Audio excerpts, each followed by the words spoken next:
Hello everybody, this is Toys-R-Us and welcome to your Transformers news on a Thursday. In all honesty, this is probably part one of two videos that I'm going to be doing today because obviously we had SDCC, there was another event in Hong Kong, and as always there is so much going on in the world of Transformers. So what I've got here is a load of things I found on the internet that I'm going to of course direct you to the appropriate websites if you want to see and read about more. With regards to this channel, I'm still trying to catch up with everything that I'm behind on. Hopefully I'll get the Jetfire done soon. I've got loads of orderly figures to do, and again, I've got to do them timelines, Bumblebee and Megatron. Believe you me, I will get back on track as soon as possible. But talking of SDCC, if you haven't seen this video, this is great for anybody who wants to know more information on the huge Grimlock figure. So on the Hasbro YouTube, there is a whole special segment, I think it's about 9 or 10 minutes long, where they're talking about the new Grimlock, they're talking about the articulation, they're talking about the scale and the size, and indeed they're answering a lot of questions that people are putting forward regarding this figure. So if you've not seen it, it's additional to the actual stream that they did on the Saturday.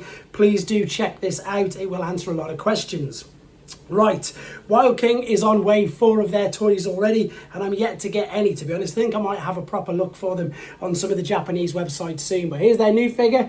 This looks so good. Now bear in mind guys, this is aimed at a younger audience. They are very basic figures, but they are so much fun. Well, they look it anyway, because they all transform into alternate modes. They basically can transform into any limb, either an arm or a leg. But there's an arm, but with the case and an exception of this particular figure, it doubles up a bit like Dive Bomb does on the Predacons, so it can fit onto the back as well, so making this look incredibly good. To be fair, I do really like the look of this, and as I said, I think I will make more of an effort to try and find some of these in the wild, just to have a bit of a play with, because they do look exactly that, so much fun.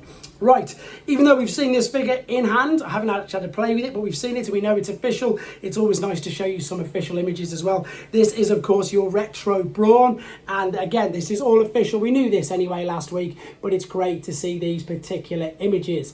I did ask the question about the claws, and they said maybe in the future with regards to the hands, because of course everybody's asking about the Bumblebee faceplate as well. They didn't confirm or deny anything, but I think they were just pleased, as I am to be honest, to get this figure out, because it looks great. It really does look great. I'm a big fan of these, and I love the fact that the idea that they basically reversed the retro reissue and gone with a new figure in old packaging, which I think is a great idea. Right, in the UK it's TF Nation next weekend. However, if you obviously can't make that or you're nowhere near, in New Jersey it is their Collectors Con. That is August the 9th and 10th. This particular image is from TFW 2005, but I would strongly suggest you head to their website, and indeed the New Jersey Comic Con, Collectors Con rather, if you want to read and find out more, because that looks to be a very eventful and fun-packed weekend as well. Right, DNA Design, they do upgrade kits, they do gap fillers, they do loads of things. This is your upgrade kit for Studio Series Sentinel Prime, which again, I've got to confess, I think it looks really good, to be honest. There is the original figure. You can see with the upgrade kits, the wings are much bigger, and also you'll see that he is much more heavily armed, more weapons, for both modes. To be honest, it does look really good. I love this whole character. I think this upgrade kit, as I say, unfortunately I haven't had much chance to play too much with the original. Mine still hasn't arrived yet. I love the fact it's got the transformation cog, and as you'll see, it's not just Evan who likes, to do the dead Transformers. DNA Designs like to go that one step further as well, by giving us a robotic spine for if you want to pull him in half. However though, as I say, overall I do think it looks very good, and I might look at purchasing that for a review myself. Right, very quickly, Void Rivals. Again, people keep asking me, especially since I've put the Jetfire video up.